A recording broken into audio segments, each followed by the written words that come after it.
ನಮಸ್ತೆ friends, welcome to Kolar kitchen. ಬನ್ನಿ friends, ಇವತ್ತಿನ ವಿಡಿಯೋದಲ್ಲಿ ತುಂಬಾ ಟೇಸ್ಟಿಯಾಗಿ ಸಾಂಬಾರು ಮಾಡಬೇಕು ಅಂದರೆ ನಿಮ್ಮೆಲ್ಲರಿಗೂ ಗೊತ್ತಿರೋ ಹಾಗೆ ತುಂಬ ರುಚಿಯಾದ ಸಾಂಬಾರು ಪೌಡ್ರ್ ಬೇಕಾಗುತ್ತೆ. ಆ ಸಾಂಬಾರು ಪೌಡ್ರನ್ನ ನಾವು ಮನೆಯಲ್ಲೇ ಹೇಗೆ ತಯಾರಿಸ್ಬೋದು ಅಂತ ಹೇಳ್ಕೊಡ್ತೀನಿ.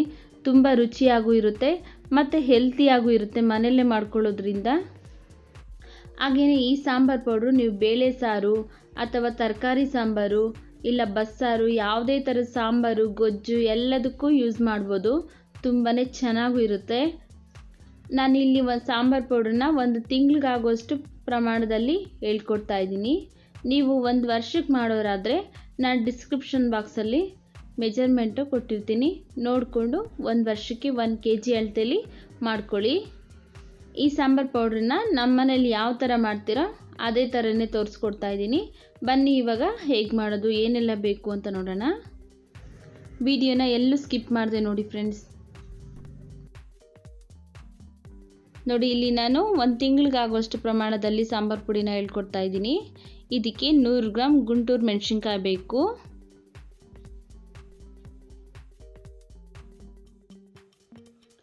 ನೂರು ಗ್ರಾಮ್ ಆಗೋಷ್ಟು ಖಾರದ ಮೆಣಸಿನ್ಕಾಯಿ ಅಂದರೆ ಮಣ್ಕಟ್ಟಿನ ಮೆಣಸಿನ್ಕಾಯಿ ಅಂತಾರಲ್ಲ ಅದು ಬೇಕು. ಹಾಗೆಯೇ ಇದಕ್ಕೆ 100 ಗ್ರಾಮ್ ಆಗೋಷ್ಟು ಬ್ಯಾಡಗಿ ಮೆಣಸಿನ್ಕಾಯಿ ಬೇಕು. ಹಾಗೆ ಇದಕ್ಕೆ 100 ಗ್ರಾಮ್ ಆಗೋಷ್ಟು ಧನಿಯಾ ಬೇಕು. 4 ಸ್ಪೂನ್ ಜೀರಿಗೆ ಬೇಕು. 1 ಸ್ಪೂನ್ ಕಾಳುಮೆಣಸು ಅಂದರೆ ಬ್ಲ್ಯಾಕ್ ಪೆಪ್ಪರ್. 1 ಸ್ಪೂನ್ ತೊಗರಿಬೇಳೆ. 1 ಸ್ಪೂನ್ ಕಡಲೆಬೇಳೆ. 1 ಸ್ಪೂನ್ ಹೆಸರು ಕಾಳು ಅಥವಾ ಹೆಸರುಬೇಳೆ ಆದರೂ ಹಾಕ್ಕೋಬೋದು. ಒಂದು ಅರ್ಧ ಸ್ಪೂನ್ ಮೆಂತ್ಯ. 1 ಸ್ಪೂನ್ ಉದ್ದಿನಬೇಳೆ. ಅರ್ಧ ಸ್ಪೂನ್ ಸಾಸಿವೆ. 2 ಅರಿಶಿನ ಕೊಂಬನ್ನ ಕಟ್ ಮಾಡಿ ತಗೊಂಡಿದ್ದೀನಿ. 1 ಸ್ಪೂನ್ ಅಕ್ಕಿ, ನೀವು ಯಾವ ಅಕ್ಕಿ ಬೇಕಾದ್ರೂ ತಗೋಬೋದು. ಹಾಗೆಯೇ 10 ಲವಂಗ, 1 ಇಂಚ್ ಆಗೋಷ್ಟು ಚಕ್ಕೆ, ಗಸಗಸೆ 1 ಸ್ಪೂನ್, ಹಿಂಗು 1 ಟೀ ಸ್ಪೂನ್ ಆಗೋಷ್ಟು, 1 ಸ್ಪೂನ್ ಕಲ್ಲುಪ್ಪು ಇಲ್ಲ ಪುಡಿ ಉಪ್ಪಾದರೂ 1 ಸ್ಪೂನು, ಹಾಗೆ 2 ಸ್ಪೂನ್ ಆಗೋಷ್ಟು ಕರಿಬೇವಿನ ಸೊಪ್ಪು. ನೋಡಿ, ಇಲ್ಲಿ ಒಂದು ಬಾಣಲಿ ಬಿಸಿಗಿಟ್ಟು ಅದಕ್ಕೆ ಧನಿಯಾ ಹಾಕ್ಕೋತಾ ಇದ್ದೀನಿ. ಇವಾಗ ಕೈ ಬಿಡದೆ ಇರೋ ಥರ ಚೆನ್ನಾಗಿ ಹುರ್ಕೊಳ್ಳಿ.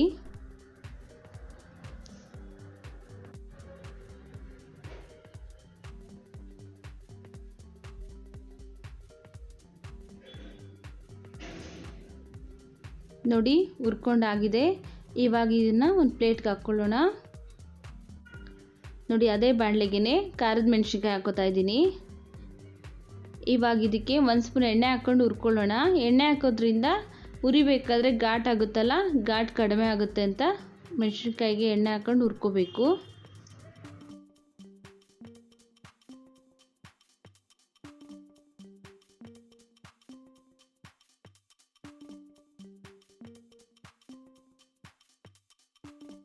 ನೋಡಿ, ಇವಾಗ ಹುರ್ಕೊಂಡಾಗಿದೆ. ಇವಾಗ ತೆಗಿಯೋಣ ಇದನ್ನು. ಮತ್ತು ಅದೇ ಬಾಣಲೆಗೆ ಗುಂಟೂರು ಮೆಣಸಿನ್ಕಾಯಿ ಹಾಕ್ಕೊಂಡು ಹುರ್ಕೋತಾ ಇದ್ದೀನಿ. 1 ಸ್ಪೂನ್ ಎಣ್ಣೆ. ನೋಡಿ, ಕೈ ಬಿಡ್ತಾ ಇರೋ ಥರ ಹುರ್ಕೊಳ್ಳಿ. ಕೈ ಬಿಟ್ಟರೆ ಕಪ್ಪಾಗಿಬಿಡುತ್ತೆ. ಒಂದೇ ಸಮ ಕರೆಕ್ಟಾಗಿ ಹುರ್ಕೋಬೇಕು. ಅದರಿಂದ ಕೈ ಬಿಡದೇ ಇರೋ ಥರ ಹುರ್ಕೊಳ್ಳಿ. ಕೈ ಆಡಿಸ್ತಾನೆ ಇರಬೇಕು. ನೋಡಿ, ಇವಾಗ ಇದು ರೆಡಿ ಆಗಿದೆ. ನೋಡಿ, ಅದೇ ಬಾಣಲೆಗೆ ಬ್ಯಾಡಗಿ ಮೆಣಸಿನ್ಕಾಯಿ ಹಾಕೋತಾ ಇದ್ದೀನಿ. ಅದೇ ಥರ 1 ಸ್ಪೂನ್ ಎಣ್ಣೆ. ಇವಾಗ ಇದನ್ನು ಸಹ ಕೈ ಬಿಡದೇ ಇರೋ ಥರ ಹುರ್ಕೋಬೇಕು. ನೋಡಿ, ಇದೇ ಬಾಣಲೆಗೆ 4 ಸ್ಪೂನ್ ಜೀರಿಗೆ ಹಾಕೋತಾ ಇದ್ದೀನಿ. ಜೀರಿಗೆನೂ ಸಹ ಹುರ್ಕೊಳ್ಳೋಣ ಚೆನ್ನಾಗಿ.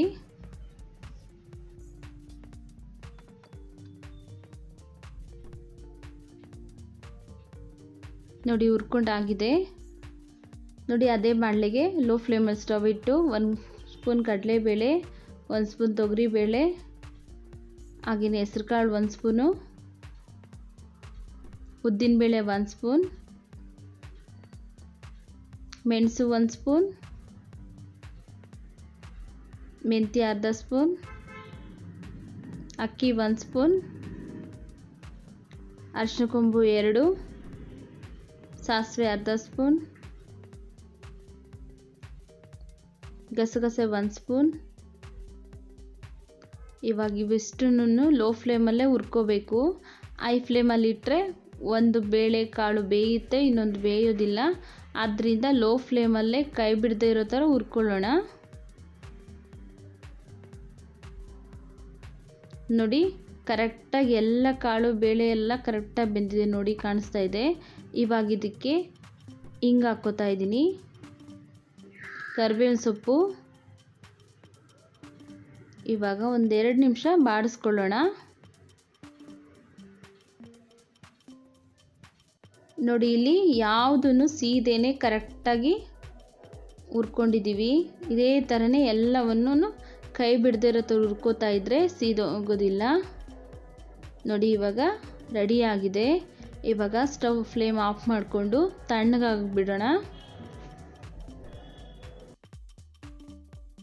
ನೋಡಿ ಇವಾಗ ತಣ್ಣಗಾಗಿದೆ. ಇವಾಗ ಮಿಕ್ಸಿ ಜಾರ್ಗೆ ಹಾಕ್ಕೊಳ್ಳೋಣ. ನೀವು ಜಾಸ್ತಿ ಮೆಜರ್ಮೆಂಟಲ್ಲಿ 1 ವರ್ಷಕ್ಕೆ ಮಾಡೋಷ್ಟಾದರೆ ಮಿಕ್ಸಿ ಜಾರಲ್ಲಿ ಹಾಕ್ಕೊಳೋದಕ್ಕಾಗೋದಿಲ್ಲ, ಮಿಲ್ಗೆ ಹಾಕಿ ಪೌಡ್ರ್ ಮಾಡಿಸ್ಕೋಬೇಕು. ನೋಡಿ ಇವಾಗ ಇದಕ್ಕೆ ಜೀರಿಗೆ ಮತ್ತು ಧನಿಯಾ ಹಾಕ್ಕೊಳ್ಳೋಣ.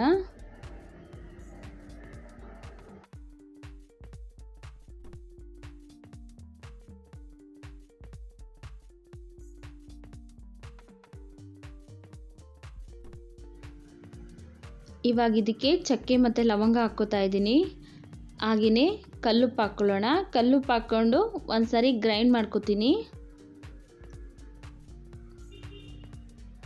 ನೋಡಿ ಇಲ್ಲಿ 1 ರೌಂಡ್ ಗ್ರೈಂಡ್ ಮಾಡ್ಕೊಂಡಿದ್ದೀನಿ. ನೋಡಿ ಈ ಥರ ತರಿಯಾಗಿ ಗ್ರೈಂಡ್ ಮಾಡ್ಕೊಂಡಿದ್ದೀನಿ. ಇವಾಗ ಇದಕ್ಕೆ ಒಣಮೆಣಸಿನ್ಕಾಯಿ ಹಾಕ್ಕೊಳ್ಳೋಣ. 3 ಥರದ ಮೆಣಸಿನ್ಕಾಯಿ ಹಾಕ್ಕೊಂಡು ಗ್ರೈಂಡ್ ಮಾಡ್ಕೋಬೇಕು.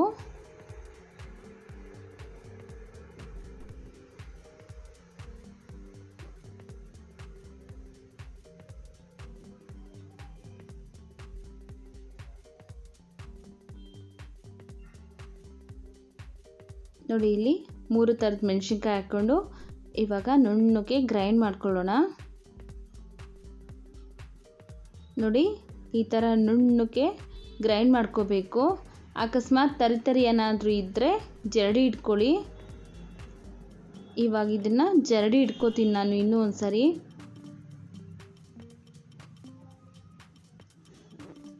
ನೋಡಿ ಎಷ್ಟು ಕಲರ್ಫುಲ್ಲಾಗಿ ಟೇಸ್ಟಿಯಾಗಿರುವಂತಹ ಸಾಂಬಾರ್ ಪೌಡ್ರ್ ರೆಡಿಯಾಗಿದೆ.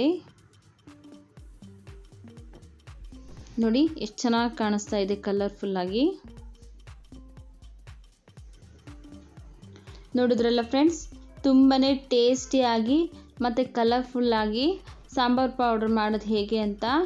ಈ ವಿಡಿಯೋ ಇಷ್ಟ ಆಗಿದರೆ ಪ್ಲೀಸ್ ಲೈಕ್ ಮಾಡಿ, ನಿಮ್ಮ ಫ್ಯಾಮಿಲಿ ಫ್ರೆಂಡ್ಸ್ಗೆಲ್ಲ ಶೇರ್ ಮಾಡಿ. ಹಾಗೆಯೇ ಸಬ್ಸ್ಕ್ರೈಬ್ ಮಾಡ್ಕೊಳ್ಳದೆ ನೋಡ್ತಾ ಇದ್ದರೆ ಪ್ಲೀಸ್ ಸಬ್ಸ್ಕ್ರೈಬ್ ಮಾಡ್ಕೊಳ್ಳಿ ಫ್ರೆಂಡ್ಸ್.